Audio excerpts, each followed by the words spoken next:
প্রিয় দর্শক, এবার মাত্র ২০ মিনিটে যাওয়া যাবে ঢাকা থেকে চট্টগ্রাম। হ্যাঁ, আপনি ঠিকই শুনছেন, কারণ এবার চীনের সহযোগিতায় বাংলাদেশে চালু হতে চলেছে বিশ্বের সবচেয়ে দ্রুতগতির ট্রেন বুলেট ট্রেন। আজকের দিনে ঢাকা থেকে চট্টগ্রাম যেতে বাসে বা ট্রেনে সাধারণত ৪ থেকে ৬ ঘন্টা সময় লাগে, আর জ্যামে পড়লে তো পুরো দিনই শেষ। কিন্তু খুব দ্রুতই এই চিত্রটা একেবারে বদলে যেতে চলেছে, কারণ বাংলাদেশে আসতে চলেছে হাই স্পিড বা বুলেট ট্রেন। আর এই বিশাল স্বপ্ন সত্যি করতে বাংলাদেশের দিকে হাত বাড়িয়েছে আমাদের এই বন্ধু দেশ চীন। আজকের এই ভিডিওটিতে আমরা একদম সহজ ভাষায় জানব কি এই প্রজেক্ট, আসলেই কি ২০ মিনিটে যাওয়া যাবে চট্টগ্রাম, কবে নাগাদ এই বুলেট ট্রেন চালু হতে পারে এবং এটা আমাদের জীবনে কি কি পরিবর্তন আনতে পারে, এই সমস্ত কিছু সম্পর্কে আলোচনা করা হবে সায়েন্স বিডির আজকের এই ভিডিওটিতে। তাই ভিডিওটি মনোযোগ সহকারে একদম শেষ পর্যন্ত দেখতে থাকুন। তো চলুন শুরু করা যাক। প্রিয় দর্শক, ঢাকা থেকে চট্টগ্রামের দূরত্ব আকাশপথে বা সোজা লাইনে হিসেব করলে প্রায় ২৩০ কিলোমিটারের মতো। বর্তমানে আমাদের যে রেল লাইনটা আছে সেটা ঘুরে ঘুরে যাওয়ার কারণে দূরত্ব অনেক বেশি বেড়ে যায়। এখন কথা হচ্ছে, এই বুলেট ট্রেনের আইডিয়াটা কিন্তু হুট করে আসেনি। বাংলাদেশ রেলওয়ে অনেক দিন ধরেই এই মহাপরিকল্পনা নিয়ে আলোচনা করছিল। পরবর্তীতে এই পরিকল্পনা বাস্তবায়নে এগিয়ে আসে চীন। আপনাদের মধ্যে অনেকেই বিশ্বের অনেক উন্নত দেশে ঘুরেছেন। আপনারা সকলেই জানেন যে পৃথিবীতে সবচেয়ে বড় এবং আধুনিক বুলেট ট্রেনের নেটওয়ার্ক কিন্তু বর্তমানে চীনেই রয়েছে। তাদের তৈরি ট্রেনগুলো ঘন্টায় ৩০০ থেকে ৩৫০ কিলোমিটার গতিতে অনায়াসেই চলতে পারে, যা একটা বিমানের গতির সমান। কিছুদিন আগে যখন তারেক রহমান চীন সফরে গিয়েছিল, তখন কিন্তু তারেক রহমানকে বুলেট ট্রেনে করে ঘোরানো হয়েছিল এবং চীনের বুলেট ট্রেন সম্পর্কে তাকে একটা ধারণা দেওয়া হয়েছিল। সেখান থেকে ধারণা নিয়ে তারেক রহমান বর্তমানে বাংলাদেশে এই বুলেট ট্রেনটি চালু করতে চলেছে। শেখ হাসিনা অনেকবার ঢাকা থেকে চট্টগ্রাম পর্যন্ত বুলেট ট্রেনের কথা বললেও বিভিন্ন কারণ দেখিয়ে তিনি সে প্রজেক্টটি করেননি। মাঝখান থেকে শত কোটি টাকা লুটপাট করেছে হাসিনা সরকার।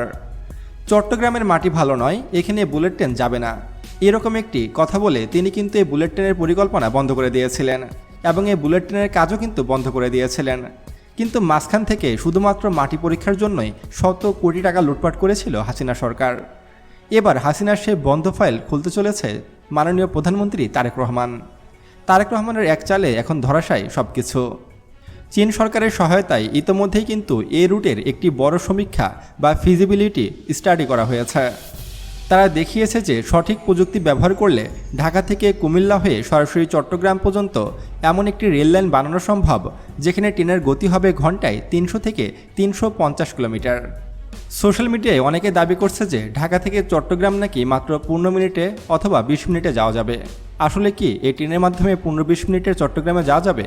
আসুন সঠিক হিসাব করে দেখে নেই।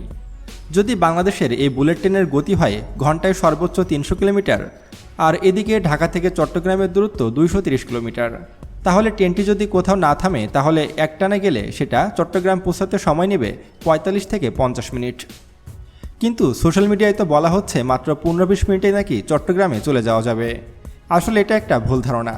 ঢাকা থেকে চট্টগ্রাম পর্যন্ত কখনোই ২০ মিনিটে যাওয়া সম্ভব নয়। কমপক্ষে ৪০ থেকে ৪৫ মিনিট সময় লাগবে ঢাকা থেকে চট্টগ্রাম যেতে একটি বুলেট ট্রেনের। তাহলে এখানে এই ২০ মিনিটের গল্পটা কোথা থেকে এলো? আসলে যদি ট্রেনটি ঢাকা থেকে রওনা দিয়ে ইন্টারমিডিয়েট কোনো স্টেশন যেমন কুমিল্লায় থামে, তবে কুমিল্লা যেতে সময় লাগবে মাত্র ২০ থেকে ২৫ মিনিট। আর এই কুমিল্লা যেহেতু বৃহত্তর চট্টগ্রামের অংশ বা চট্টগ্রামের জেলা, তাই অনেকে বলে থাকে যে ২০ মিনিটে ঢাকা থেকে চট্টগ্রাম যাওয়া যাবে। যদি বাংলাদেশের এই বুলেট ট্রেনের স্পিড ঘন্টায় ৩০০ কিলোমিটারও হয়, তারপরও আলহামদুলিল্লাহ।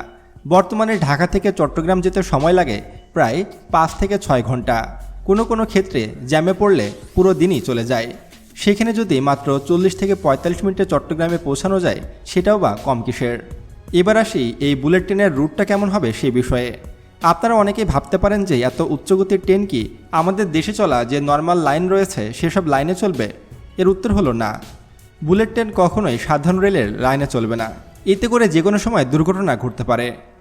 পরিকল্পনা অনুযায়ী এই পুরো লাইনটি হবে মাটির উপর দিয়ে এলিভেটেড বা ফ্লাইওভারের মতো, যাতে কোনো মানুষ বা যানবাহন এই লাইনের উপরে চলে আসতে না পারে, যার ফলে এই লাইনটি হবে সম্পূর্ণ নিরাপদ এবং সক্রিয় সিস্টেমে চলবে। এইবার আসি টিকিটের দাম কত হবে বা খরচ কত হবে এই বুলেট ট্রেনে চলতে সেই বিষয়ে। বুলেট ট্রেন যেহেতু একটি মেগা প্রজেক্ট এবং এতে প্রচুর পরিমাণে বিদ্যুৎ ও আধুনিক প্রযুক্তি লাগবে, তাই এর টিকিটের দাম সাধারণ টিকিটের চেয়ে কিছুটা বেশি হবে। ধারণা করা হচ্ছে ঢাকা থেকে চট্টগ্রাম পর্যন্ত এর টিকিটের দাম হতে পারে 1500 থেকে 2500 টাকার মধ্যে, তবে এখনও চূড়ান্ত ফলাফল জানানো হয়নি। প্রিয় দর্শক, এই প্রজেক্টটি যদি পুরোপুরি বাস্তবায়ন হয় তাহলে বাংলাদেশের অর্থনৈতিক চেহারাই পাল্টে যাবে। ঢাকার ওপর মানুষের চাপ কমবে, মানুষ চট্টগ্রাম বা কুমিল্লায় নিজের বাড়িতে থেকে ঢাকায় এসে অফিস করে আবার বিকালে বাড়ি ফিরে যেতে পারবে। ব্যবসা বাণিজ্যে আসবে এক অভাবনীয় গতি। তো দর্শক, এই বুলেট ট্রেন সম্পর্কে জেনে আপনার কেমন লাগলো তা অবশ্যই কমেন্টে জানাবেন। তো দেখা হচ্ছে পরবর্তী ভিডিওতে। ততক্ষণ পর্যন্ত সুস্থ থাকবেন, ভালো থাকবেন। আল্লাহ হাফেজ।